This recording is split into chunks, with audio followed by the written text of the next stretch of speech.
Hi friends, welcome to killer channel. Friends, ఎవరైనా మా ఛానల్ని సబ్స్క్రైబ్ చేసుకోకపోతే సబ్స్క్రైబ్ చేసుకోండి. ఎవరైనా మీ డాగ్స్ కానీ మీ పెట్స్ కానీ అమ్మాలనుకుంటే మా ఛానల్ వాట్సాప్ నెంబర్కి మెసేజ్ పెట్టండి. ఫ్రెండ్స్, ఇవాళ మీకోసం టాప్ క్వాలిటీ ల్యాబ్రెడర్ పప్పీ తీసుకురావడం జరిగింది. ఇది హైదరాబాద్లో అవైలబిలిటీలో ఉంది. అండ్ దీని ఓనర్ ఏం చెప్పారంటే, వీలైతే ట్రాన్స్పోర్టేషన్ ఫెసిలిటీ అయితే ప్రొవైడ్ చేస్తామని చెప్పడం జరిగింది. ఒక 20 కిలోమీటర్స్ దాకా అయితే. అండ్ ఈ పప్పీస్ ఏజ్ వచ్చేసరికి 35 డేస్ అని చెప్పారు. అండ్ ఇది ఫీమేల్ పప్పీ.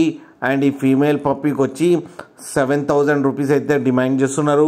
అండ్ రేట్లో స్లైట్గా నెగోషియబుల్ ఉందని కూడా చెప్పడం జరిగింది. ఫ్రెండ్స్ మీరు చూడొచ్చు పప్పీ ఎంత హెల్తీగా ఎంత క్యూట్గా ఉందో. కింద వీడియోలో మీకు ఎవరికైనా నచ్చితే టైటిల్లో కాంటాక్ట్ నెంబర్ ఇస్తాను, కాంటాక్ట్ అవ్వండి, మాట్లాడి తీసుకోండి ఫ్రెండ్స్. అలాగే ఒక్కసారి డీల్ సెట్ అయిన తర్వాత అన్ని డీటెయిల్స్ బాగా చెక్ చేసిన తర్వాతనే మనీ పంపాలని కోరుకుంటున్నాం ఫ్రెండ్స్. అలాగే మా ఛానల్ని సబ్స్క్రైబ్ చేయడం మాత్రం మర్చిపోకండి ఫ్రెండ్స్.